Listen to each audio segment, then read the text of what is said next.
Now, welcome back to the Star Sport podcast, and we're delighted to welcome back Matthew Hurley, otherwise known as GAA Statsman on Twitter. He's back on the podcast here to talk all things Cork GAA, and we're going to be previewing the Cork-Kerry game this weekend. But first, Matthew, you were one of the few people in the country who got to see the full Cork match against Louth. There are only highlights on RTE. It wasn't on GAA Go or anywhere. So what did you make of the result there? And more importantly, I guess, the performance? Well, I suppose, first of all, the highlights on RT didn't epitomise what was being shown in Navan. It was a pretty poor coverage, to be honest with you, even on the highlights, really. But the game was good. I thought the first half, Cork performed very good, in fairness. 4 points in front. Brian O'Driscoll, and while I'm on Brian O'Driscoll's goal, it was a West Cork.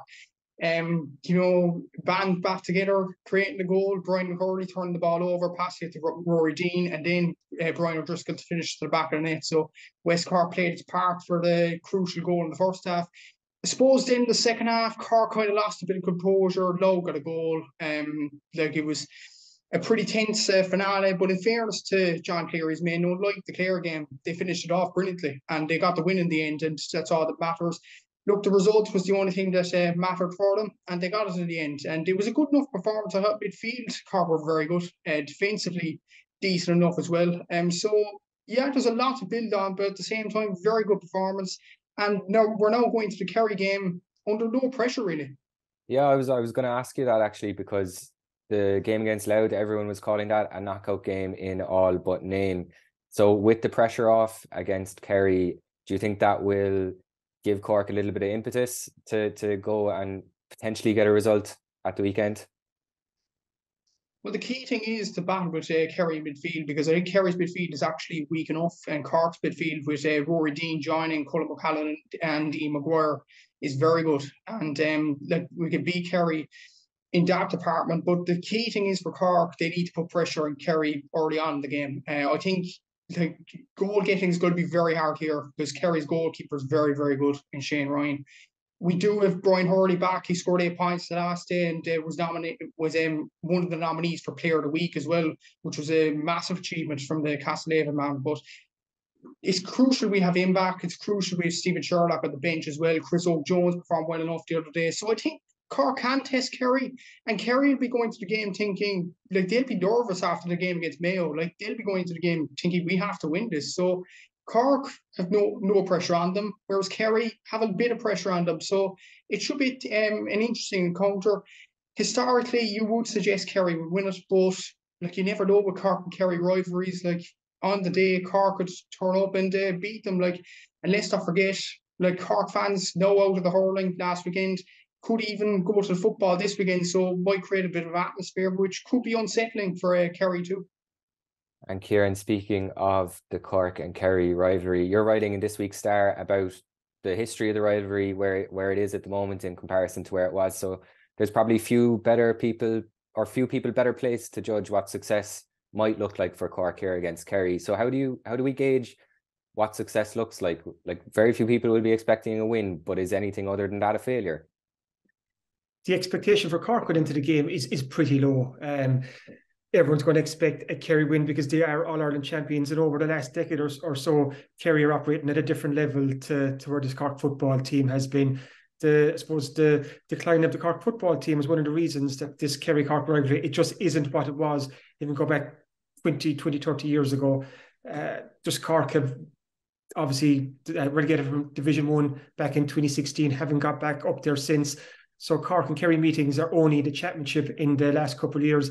And bar 2020, when Mark Keane got that late goal, they're usually in Kerry's favour. So as Matthew said there, historically, you would all signs point to a Kerry win on Saturday afternoon. But that's not to say that Cork can cause a surprise. History has shown too that Cork can come up and they can surprise very good Kerry teams, and Cork fans will be hoping for something similar on Saturday.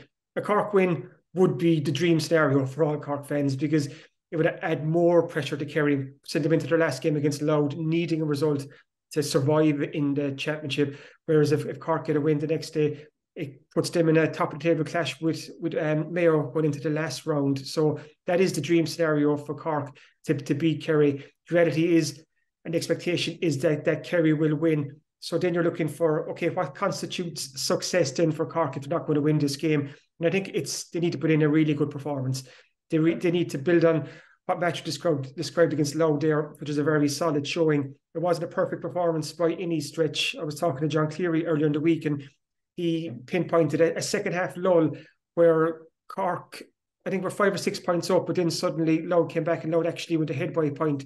And he said they can't let that happen against a team like Kerry, because with the greatest respect to Louth and the greatest respect to Clare in the Munster Championship, they're 2 Division 2 teams. But now over the next couple of weeks, Cork are playing 2 Division 1 teams. One happens to be the All-Ireland champions, albeit they're struggling for form at the moment. And the other is a very good Mayo team that won the league as well. So it's going to be a real test to see where this Cork team is. And we've got to be realistic too. Cork aren't All-Ireland contenders right now. That's not where they are in this journey. The goal is to get back to that level. But right now, Cork are a Division 2 team and a mid-table Division 2 team almost creeping up towards trying to win promotion. So if Cork can keep a Kerry for as much as they can and push Kerry to 4 or 5 points and go down fighting, that could constitute a good performance. But that's not to say that Cork can't beat this Kerry team after seeing what we saw in Killarney a couple of weeks ago against Mayo, where Kerry weren't impressive at all. So there's lots of balls in the air with this. There's a lot of permutations. But I think the basis is we need a good Cork performance.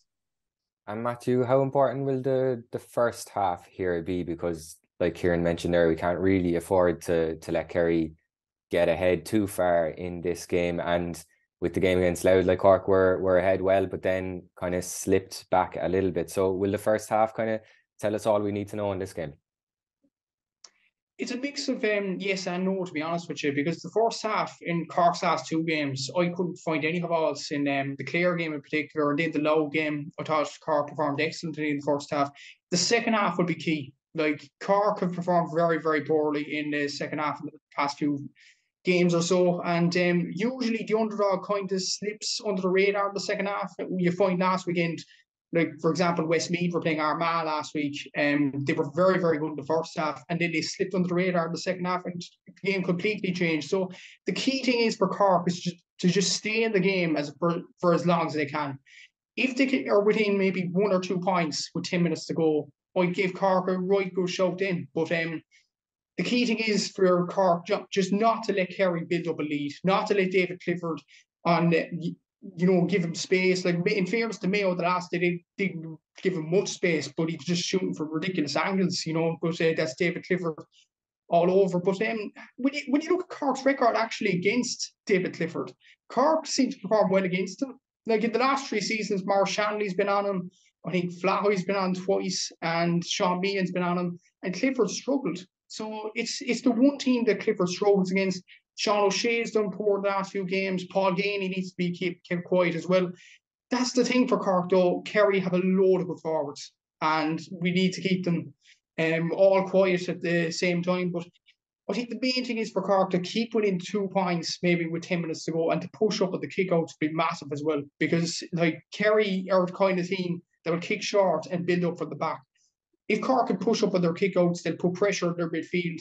And they could have a few joys in midfield, because I honestly think Cork have better midfield than Kerry. It's probably the one line where Cork are excelling more than Kerry are at the moment. So it will be interesting to see how it develops, but Cork need to, keep in the game and push up at the kickouts. That's all I would say anyway, that Cork would have to do to provide a shock.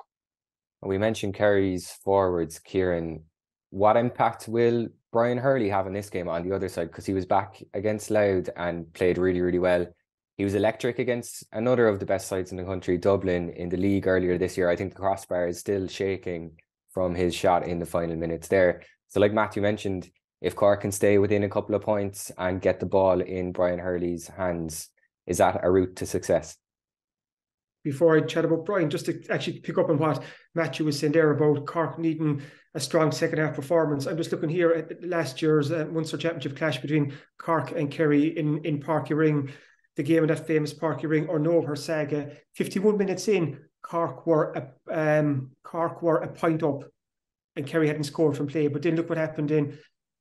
Kerry took over the 8 unanswered points, and they won by 12 in the end, 23 points to 11. So that almost feeds into what we were saying earlier about Cork not Cork need a strong performance throughout the game. Okay, to get a full 70-minute performance, that really doesn't happen in the GA. You're always going to have, or any sport, you're always going to have a lull at some point.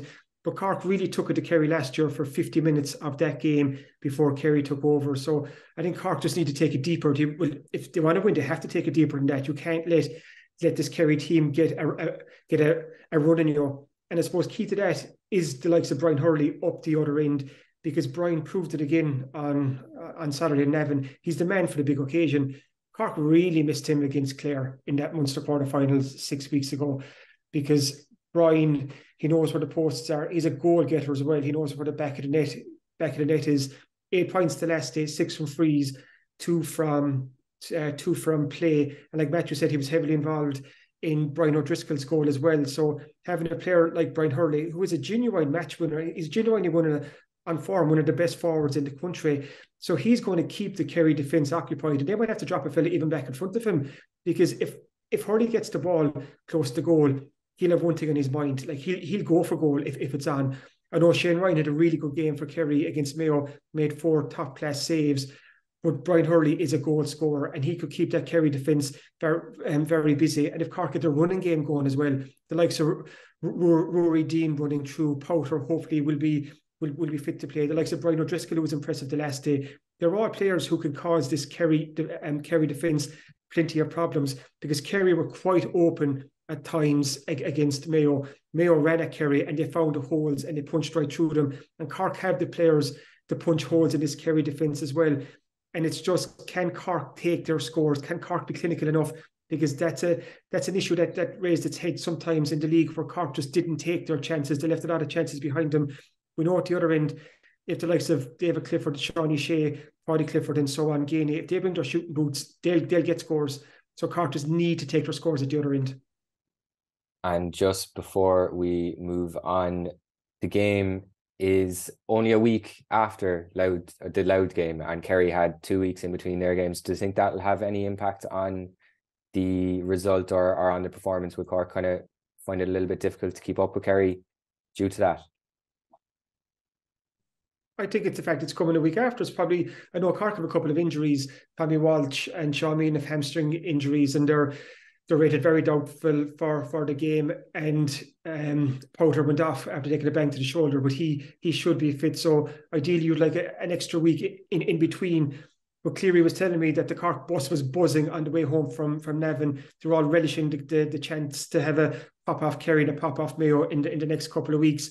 And the fact that Cork now have that win under their belt, it's relieved some of that pressure. You're not going out against Kerry or against Mayo chasing a win to keep your championship alive. That win against Louth should be enough to see Cork advance to the knockout stage. So I'd say the lads can't wait for Saturday to roll around. And you're hosting a Kerry team that wasn't at its best or next near its best against Mayo. And okay, 3 teams advanced from the group, so there's not a huge pressure on this Kerry team yet. But you can see, from a Cork footballer's point of view, why they'll be looking forward to Saturday, because it's a free hit in many ways. The Cork footballers won't like me saying that, because they expect to win that game and they believe they'll win that game. But the reality is, it's a free hit for this Cork team, where they could deliver a couple of heavy jabs to Kerry. So I think they'll be looking forward to it. 3 o'clock, bank holiday weekend. The sun is going to be shining. Be a great atmosphere, a great occasion up there. Hopefully we get the support. Hopefully we will. I know attendances have been declining at this fixture over the last couple of years. And the fact that it's not on TV, it's only on GA Go, so it's a subscription service. Maybe that might tempt a couple of more fans to put on their Rebel jersey, get the Páirc Uí Chaoimh, cheer on Cork in a big game. Yeah, fingers crossed. And I know we've been giving out about GA Go, but it's €12 on there for anyone who can't make it to the game. Now the €12, maybe that will actually make people more likely to get out and go to Páirc Uí Chaoimh. Get to the game. Get to the game this weekend.